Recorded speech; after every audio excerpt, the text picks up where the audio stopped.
Okay, welcome all viewers. Today we are here with Oak Brook Village Trustee Edward Tiesenga discussing the new Chic Chef proposal.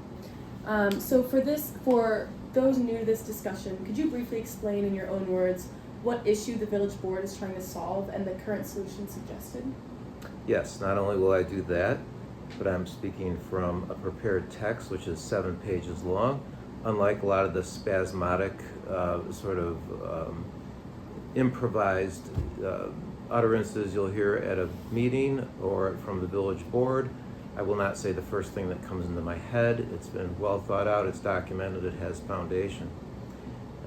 So Trustee Jane has put it simply. The issue is that the Sportscore infrastructure is under pressure. Some people would say it's failing. While we need to improve the Sportscore to better serve our residents. The consensus is that the pool needs to be renovated, but the members of the board disagree on just what renovations would be most beneficial and how much these would cost. We're hearing numbers like 8 million, 15 million, and other numbers just thrown around, but I haven't seen really anything backing up any of these high estimates. They're just suppositions, assumptions, or dressed up guesses. Thank you. So there seems to be a lot of discussion involving the possibility of a partnership with Chic Chef. Could you explain how this came up? Yes, the village assumes that we do not have enough money to renovate the Sportscore ourselves. So they're proposing what they first said was a license agreement, and when I say they, it's our village president, Larry Herman, and trustee Michael Manzo. They seem to be the driving force, and they call it a license agreement for reasons that we'll get into, but it's really a public-private partnership with a caterer. The caterer's name is Chic Chef, to manage events at the event space at the B&T. Now we have a kind of Orwellian newspeak term coming in, which is the verbal reductionism that's being used to call this entire building simply a banquet facility. So watch that in the debate. It's being called a banquet facility, but it's really an event space. It's much more than banquets. Under this proposed partnership, Chic Chef Catering, Inc., which is an Illinois corporation owned by Ravindra Jayara, who we call Ravi, will provide money to completely renovate the B&T in exchange for an exclusive deal to run banquets at that event space for 30 years, 20-year term with 2 5-year renewals. Ravi says he'll make millions of dollars over that time, although he has not provided any audited financials of his current operations or any detailed projections of his future operation for the village trustees to review. But let's say Ravi makes millions, in which case he'll shave off a cut for the village of Oak Brook as rent for what would then be basically his piece of the Sportscore. We get rent. And incidentally, Ravi's renovation to create dedicated banquet space will include new pool locker rooms, a new tennis pro shop, a different check-in facility, and a change in where the garbage cans are stored. Everything will be modern and gleaming white, much like a banquet facility you might see out in Lombard on 22nd Street or on Lake Street out past Addison, where there are rows and rows of such banquet halls. Interesting, thank you. So stakeholders in this argument have researched a lot of different ways to fund this renovation that people have decided are necessary for the OBBT pools. During the May 27th Village Board meeting, Trustee Melissa Martin shared financial models depicting payment of pool renovations from the general fund subsidy, other Sportscore profits, primarily golf, a private banquet operator, for example, Chic Chef, a full private donation, and a partial private donation with money from the general fund. Each possible scenario detailed what areas would be renovated, 20-year maintenance costs, revenues, and other relevant financial metrics. One of these metrics was, in Martin's words, 20-year interest expense, opportunity cost for village funds used to front capital improvements. Could you explain what this metric describes and its relevance to the issue? Yes. Unlike the way our village 5-year financial plan for 2022 through 2026 projects expenses for all 11 funds contained in our budget, projected capital replacement, Trustee Martin's math includes a loan charge from the village to the B&T, which adds $4 million to the numbers we then see adding up to over $15 million just to take care of the B&T. Budgeted capital expense for the B&T generally is just $50,000 when you look at that 5-year financial plan. For swimming, it's $409,000. For tennis, it's $55,000. For fields, it's $20,000. For the clubhouse, $906,500. That's what they now call the banquet facility, the clubhouse. So that's the 5-year plan of the village for taking care of the B&T for the next 5 years. It's not that much money. But then let's go deeper. Let's go to the 2016 20-year full reserve study. Those had bigger numbers. Those describe the need to spend the following amounts over 20 years at page 3.2 with a pie chart, which says pool elements, $4.8 million, exterior building, $1 million, interior building, $826,000, building services, $500,000, property site elements, $941,000, tennis elements, $769,000, grand total of, guess what, $8.8 million, or $441,000 per year. Creative accounting pumps that up to $15 million to scare everyone into the Chic Chef proposal. But our consultants in 2016 said another way to get that reserve funded was to put annual phased increase reserve contributions in place, and they said it would take $245,000 per year, which by 2030 would fully fund all capital needs of the B&T. That's if you started in 2016, 9 years ago. The only problem was this recommendation was never adopted by our board. Instead, we now have this other scary spreadsheet showing $15 million needed right away. They can even make the number seem like $17 million by inventing $5.9 million of so-called interest expense that the village would charge itself for having allocated money to the B&T from the general fund. But when you look at the actual village plan, and the village keeps winning budget awards from our associations, so this must be good budgets, page 53 of that plan does not show any loan costs being charged to the B&T as a requirement of spending village revenue for planned upkeep of those assets. So interest shouldn't be paid. This should not be included in the model. When a company invests its profits back into itself to pay for something or a new product, increase marketing, and renovate the office, it doesn't owe itself the money back. It doesn't owe it back with interest. So the Sportscore, in that sense, is a village amenity, and using the general fund to improve it isn't a loan from ourselves to ourselves. When we use the general fund to improve our streets, we don't ask the streets to pay us back interest. The interest is being used here to inflate the numbers. Funding it with village money should not be as difficult as the spreadsheet makes it seem. Let's turn to the validity of the proposal itself. Do you think it's well written, and does it function as a legal document? No, it's a terrible legal document. There are multiple glaring errors in the document. Now, it's only a draft. They say it's a final draft, but it should be structured better. It's definitely not simply a license agreement. Carelessness right now foreshadows disorder and future slippage later. Throughout the document, the authors inadequately refer to the property in question. They only call it a club once. They don't use the word manor, even though they've renamed it the Oak Brook Manor. The manor is never defined, and the two are never linked. The term premises from the December 2023 license is incorporated into the proposed addendum, but the proposed remodeling goes well beyond the premises as defined in the original license. So those are just a couple of the quirks. The agreement then gets worse. It contains no project specifics. It assumes that plans will eventually be made and the village will review these for approval, but the approval process lacks explanation. The addendum does not enforce implementation of these plans even if they're approved. That's why I've called this a deus ex machina, which is a Latin word for black box or spirit of the machine. There's a black box here saying, look at that, there it is, approve it. Isn't it great? It will result in everything you've always wanted without an explanation of what's in the black box. In fact, section 3A7 Romanet I has an incomplete sentence, which looks like kind of a force majeure or a way out of Chic Chef to actually spend the money, but it's an incomplete sentence. We were told by the village manager that that sentence does not appear in the packet version, but it does appear in the packet version. So it's assumed, but nowhere required, that Chic Chef, which is actually its unknown partners, will invest $8 million into this project, but that number is nowhere in the actual document. And as I've pointed out before, to be a legally enforceable contract for over $500, it has to be in writing. So there's nothing here that we can enforce against Chic Chef to make them spend $8 million, even though it's being sold as the $8 million salvation. Other errors in the proposal. One problem is Chic Chef is allowed to assign this agreement right now, initially, to another entity to gather the necessary funds. So they say. But we'll think about that. We'll look at a drawing I've made in my office. We can break and go in there, and I can show you what the assignment means. So why don't we do that? All right, could you explain the layers with this diagram, please? Yes, welcome to my whiteboard.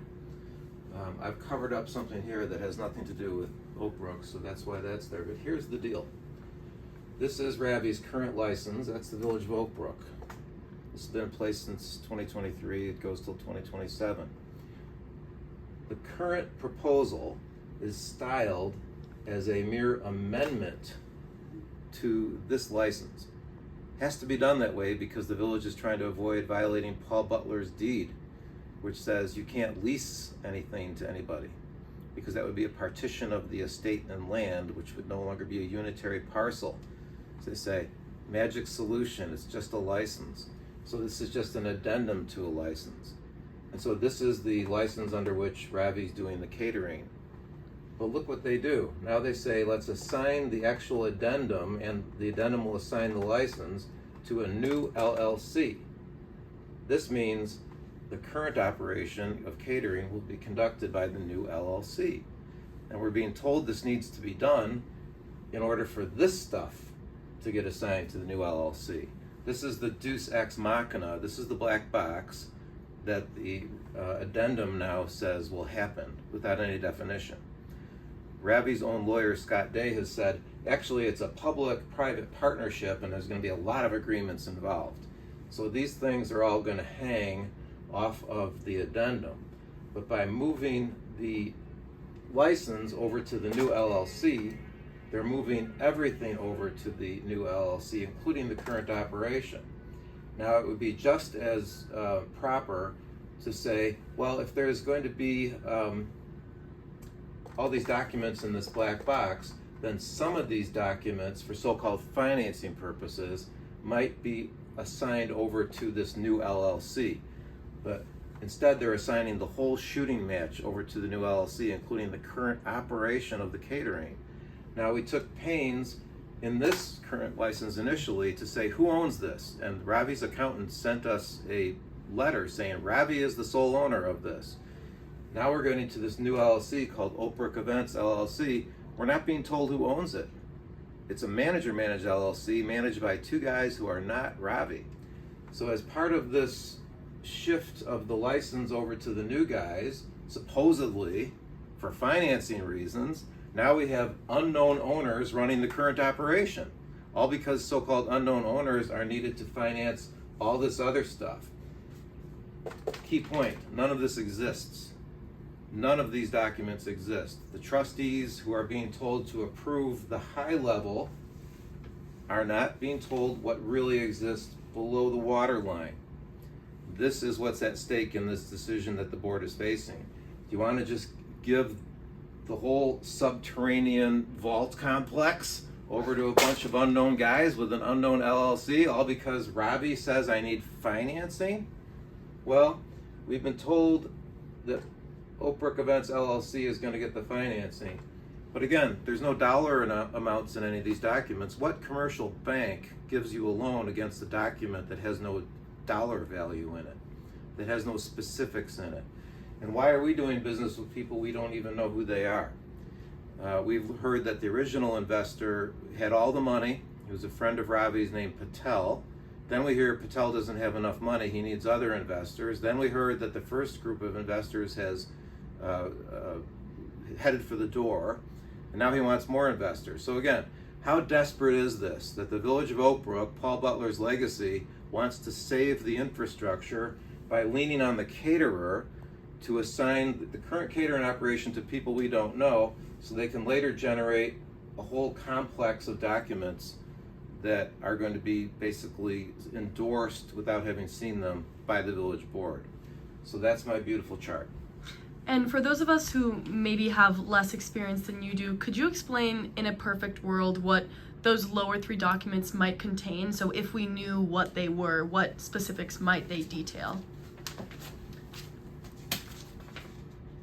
They will include, without limitation, a license agreement, an assignment, an LLC operating agreement, LLC joinders for the individuals behind the new LLC, LLC capital contribution documents, LLC investor documents, including a loan agreement, promissory notes, and a UCC to the bank for the non-affixed fixtures that are going to have to be pledged by this group to their probably bank or at least private investors.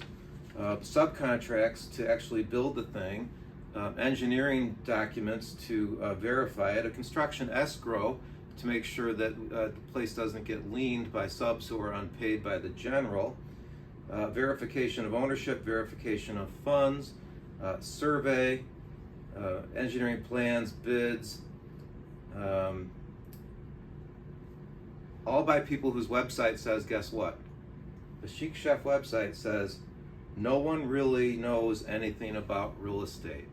They themselves say that. So when we're doing a deal with someone who doesn't know anything about real estate and they want to do a public-private partnership on our public real estate, we're basically being told, isn't this great? And as a lawyer and as a trustee, no, this isn't great. This is trustee malpractice to just approve this black box inhabited by documents not drafted yet, beholden to people not disclosed to us, who control another LLC, which is not the entity that we approved to be the current caterer. All right, so you've mentioned a couple times how important it is to maintain traditions at OBBT, but isn't there something to be said about the power of adapting to changing times? Your position supports OBBT Clubhouse operations staying stagnant, using this space for various Oak Brook resident meetings and the occasional banquet or event. This made sense in the past when residents had no other public meeting spaces available, but today we have Village Hall, various meetings at the Park District, the new shelter near the post office, and more. With all these options, residents don't utilize the OBBT Clubhouse as frequently. Many point to this wasted real estate as the perfect area for potential revenue growth and want to monetize the asset to then afford a new pool. What are your thoughts on this logic? Well, I think you've stated the position very well as a devil's advocate.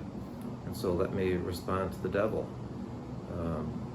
by citing a simpler, more restrained and tasteful past in Oak Brook, which is exactly what we need to preserve at the Bath and Tennis Club. Today, people have to go all the way out to Utah to go to Robert Redford's Sundance Resort if they want to experience undeveloped mountain slopes where it's actually against the rules to cut the grass, rushing rivers, rustic buildings, Spartan cabins, simple restaurants, rough-hewn boardwalks. You get that when you go all the way out there. That was his vision. That's very close to Paul Butler's vision right here at home. In his day, Paul Butler had more money than anyone in Oak Brook, probably more money than anyone in Chicago. He could have set a tone of Gatsby-esque, over-the-top garish display. It would have been easy. But he didn't. He kept it plain and simple at the Sportscore. The old Saddle Club restaurant in the woods was the same way. Right now, we host small country-style weddings at the B&T event space, which fit in just fine. Taking that element of the B&T and blowing it up out of proportion with a building imported from Lake Street in Addison completely blows that vibe and defaces Paul Butler's original concept, which is timeless. So you're not some curmudgeon clinging to the past, or as Obama would say, we're not bitter clingers to the old B&T. We're actually trying to preserve something that's worthwhile, that has been a core element of the B&T. And why let Robert Redford have it all out in Sundance, Utah? Why not keep it right here as well? So this debate has sparked many interpretations of Paul Butler's intentions while founding Oak Brook. How might this proposal interact with Butler's deed to the village? Well, Paul Butler thought the deed out very carefully. He had multiple lawyers draft it and went over it very carefully, made sure it was recorded. And in his grant, he explicitly prohibits any division of the real estate. And this proposed agreement blatantly disregards this by effectively leasing part of the village's property. The 270-acre whole parcel was restricted to only public uses, which does not include development tailored to the needs of a private business like Chic Chef to operate from a base at the Bath and Tennis Club, where they will fan out to conduct catering events across Illinois, Michigan, and Indiana, just like they boast about on their website. You're talking about basing an interstate business at the Bath and Tennis Club so that they incidentally can promise to shave off a piece of their revenue to pay some rent for their lease. Now, we've asked for some audited financials to say, how do you differentiate the business you say you're going to do from the business that you'll really do just at the Bath and Tennis Club? How are you going to do all that many millions of dollars of business at the tennis club? Or are you sort of fudging the numbers and consolidating that with all the money you're going to make in all kinds of other places? So a lot of unanswered questions here, and trustees who have asked for any of that information have been told that we're not allowed to show it to you. So you got to just vote for something you're not allowed to see. All right, so in your opinion, is a public-private partnership even needed? Definitely not. Trustee Jane has developed a financial model which predicts that a $5 million direct investment in the Sportscore is all we need. And there are fewer renovations that are really needed than the proponents of this arrangement are telling us. For instance, there's a new zero-depth pool. There's a lot of other stuff that's not there now. And so we're being told that we can only afford drastic upgrades if we sell our soul to the caterer. But if you look at taking care of what we've got and build it up from there from no numbers, it just doesn't look as bad. Trustee Jane also has a very nice presentation where he compares and contrasts Clarendon Hills and their pool and their cost structure, which is also a public body that has to pay prevailing wages, with what we're being fed for our numbers for this structure. So it looks like we can afford it. We can then look at the Sportscore as a whole, where golf is kicking off $1.5 million a year. We gouged out $1.1 million to build a new concrete driving range shelter with heaters, TVs, and a covered roof and plastic liners for when it gets cold outside for the care and feeding of our golfers. And in exchange, the out-of-town golfers will produce $1.5 million a year. We're being instructed that that would be bad accounting practice to use any of that money to help pay for operations at the Bath and Tennis Club, as if there's some wall of separation between the golf fund and the Bath and Tennis Club fund. There is no wall of separation. Former trustee Don Adler will go into that. But right now there appears to be ample money to fund what the reserve study says is needed. And when you look at that old reserve study in 2016, it says if you would have put $245,000 down per year since 2016, you would have it done.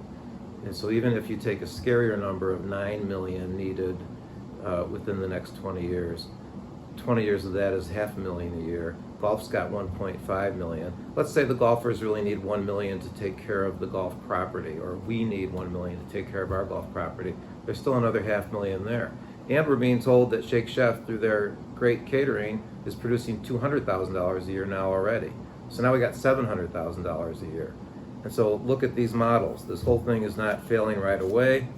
We're being told, nope, disregard all that common sense, disregard all prior looks at this. Just look at this new spreadsheet that says 15 million. It even says 17 million in one rendering. And then we're being told, make a fast decision. I've already shown you the undeveloped group of non-existing contracts on the whiteboard, so I don't see any need to make a fast decision for the benefit of an unfunded group of investors who aren't even connected to the current operation. So I think there's no rush. Big rushes, in fact, are hallmarks of a swindle. And we don't want to be swindled here. We don't want to be flim-flammed, and I don't want to be taken for a fool. Because right now, that's the risk. A trustee is marched up to the vote, says, gotta do this, and if they don't start right away, the whole deal is gonna fall apart. But I see this as trustee malpractice if I were to approve this proposal. Okay, thank you very much.